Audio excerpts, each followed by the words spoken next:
کسی شہر میں ایک خالد نامی غریب کباڑیا رہتا تھا جو بہت ایماندار تھا کیونکہ وہ لوگوں سے چیزوں کے زیادہ دام نہ لیتا تھا۔ دوسرے کباڑیے 1 روپے کی چیز 2 روپے میں بیچا کرتے تھے، مگر وہ اتنا زیادہ منافع لینا گناہ سمجھتا تھا اور 8 روپے کی چیز 9 روپے سے زیادہ کبھی فروخت نہ کرتا تھا۔ پہلے پہلے تو وہ اس کاروبار سے بڑے مزے میں رہا، مگر آخر ایک دن ایسا بھی آ گیا جب اس کے ہاتھ میں پیسہ نہ رہا۔ وہ سارا دن دکان پر بیٹھا رہتا، مگر نہ کوئی خریدار آتا اور نہ اس کی کوئی چیز فروخت ہوتی۔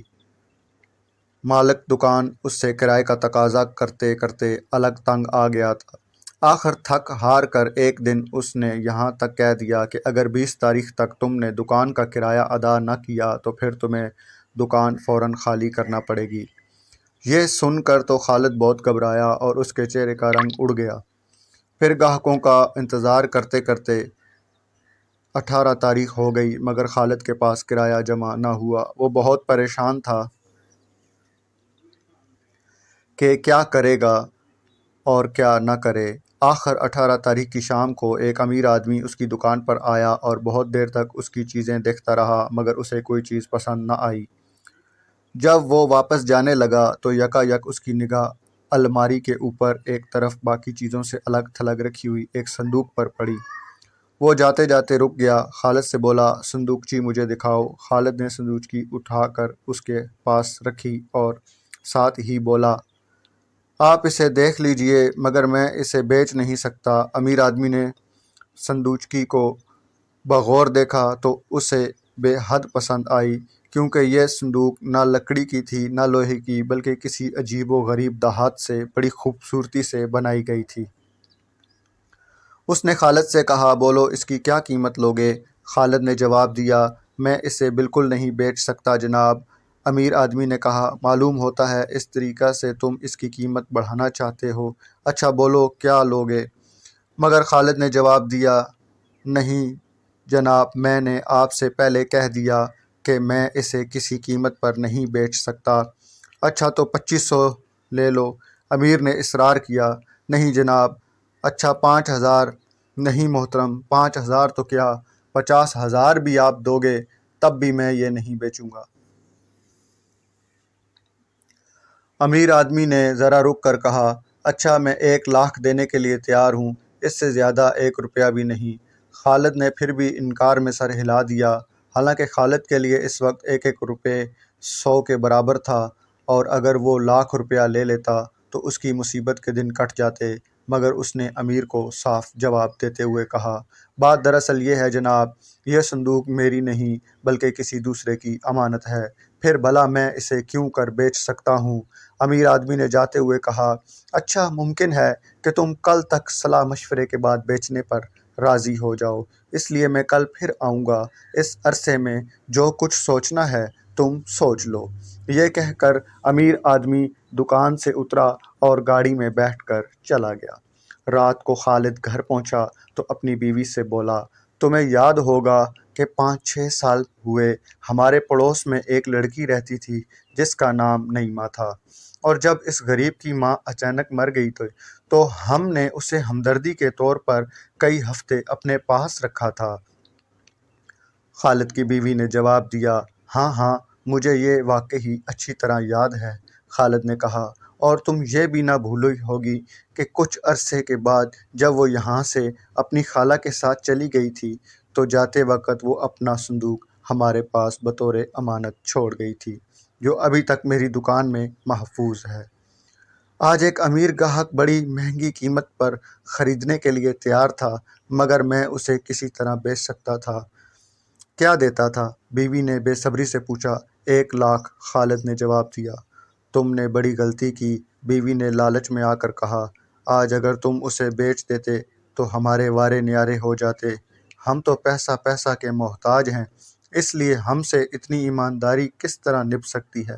اتنے عرصے بعد اس لڑکی کو بھلا کیا یاد رہا ہوگا، اور یہ بھی تو پتہ نہیں کہ وہ اس وقت زندہ بھی ہے یا مر چکی ہے۔ خالد نے جواب دیا، مگر جو چیز ہماری نہیں ہے اسے بیچنے کا کیا حق ہے؟ لیکن اتنے ایماندار بنے رہو گے تو پرسوں دکان کے کرائے کا کیا کرو گے؟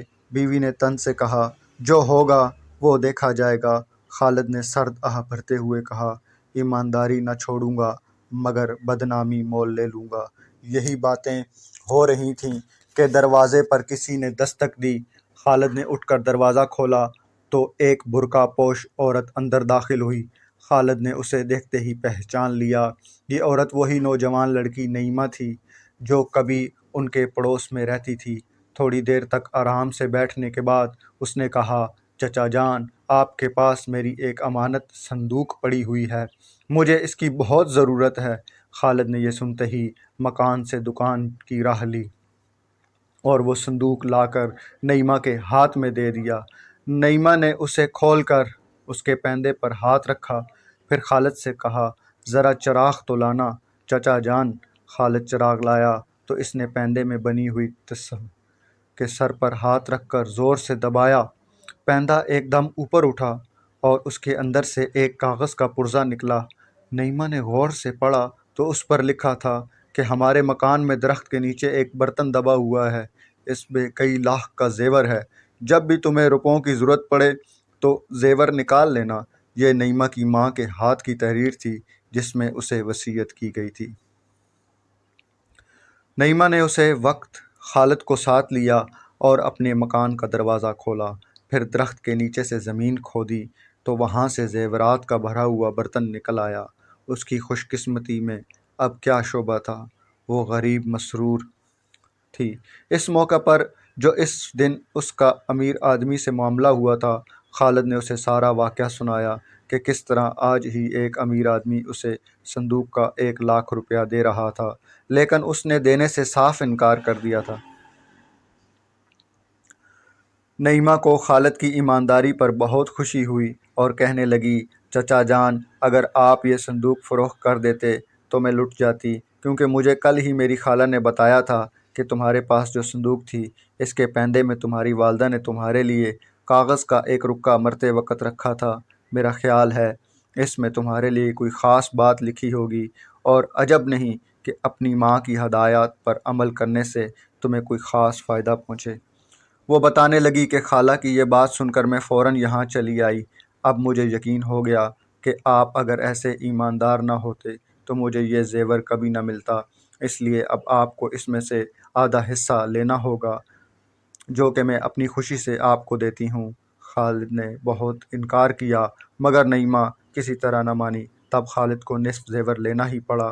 دوسرے دن جب اس نے یہ زیور بیچا تو اسے 35,00,000 روپے وصول ہوئے، لیکن اگر وہ 1,00,000 میں آ کر دیانتداری کو ہاتھ سے چھوڑ دیتا تو اسے صرف 1,00,000 ملتا۔ اس لیے کہتے ہیں، لالچ بری بلا ہے۔